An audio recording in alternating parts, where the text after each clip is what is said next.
We're here sa Rose Garden. Rose Garden yung ano ko. Kasi nagbayad ako ng internet bills. So ayun, mga koops, gusto na. Merong isang article about yung sa Senate hearing. They will stop yung sa flood control. After 4 months na ba nakakalipas when they started ito, 3 months plus days nagsimula yung Blue Ribbon Committee ng Senate about this manumalyang flood control. Nagtataka ako bakit nila ihinto.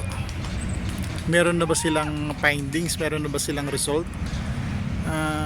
They should be transparent, di ba? Kung ano man yung naging resulta nung hearing nila, ilabas nila sa publiko. Now, if they are protecting somebody, or even if they are protecting the president itself, bakit nila hihinto yung flood control hearing, di ba?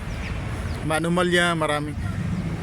Grabe yung korupsyon, andyan pala yung pera ng taong bayan yun. Actually, yung tax is pera ng taong bayan, diba? Kaya lang ito mga mambabatas natin, hindi naman pala batas ang ginagawa nila. Ninanakaw nila yung pera ng taong bayan, which is nakakalungkot kasi nga if you are a taxpayer, marami kasi sa atin demographically marami yung mga young generation na nagtatrabaho ngayon, so they are the one who are paying the taxes sa government natin. Now yung tax ng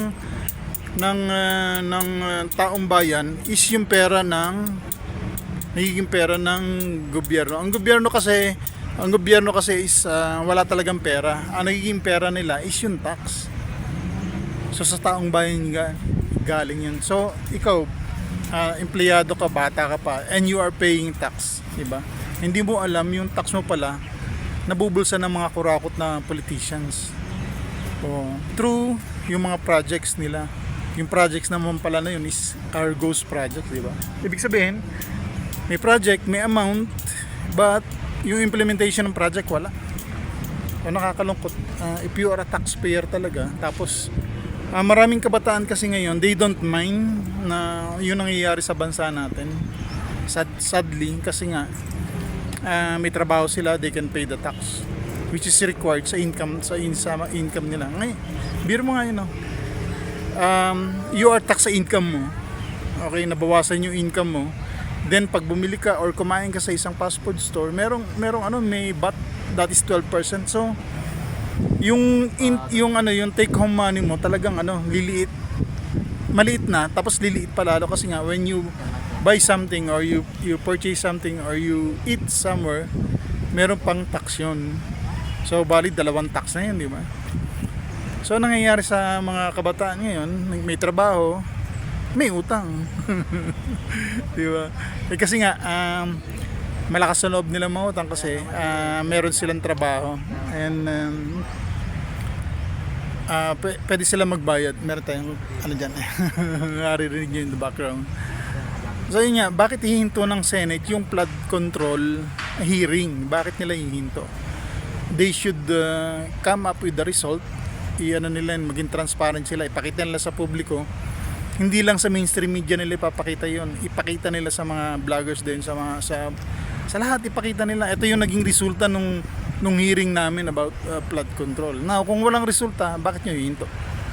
Are you protecting someone or yun yung mandato sa inyo na to stop it? Kasi meron Blue Ribbon Committee Chair, temporary lang siya.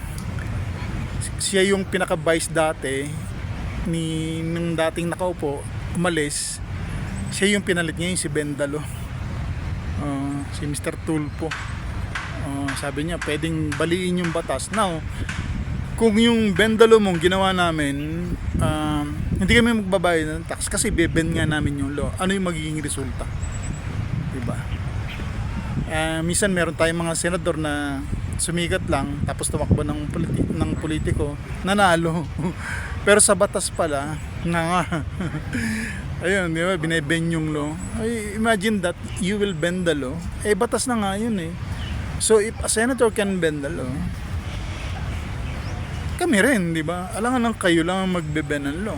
Paano naman kami? Dapat kami rin, pwede namin i-bend yung law. Pwede rin kaming hindi magbayad ng tax.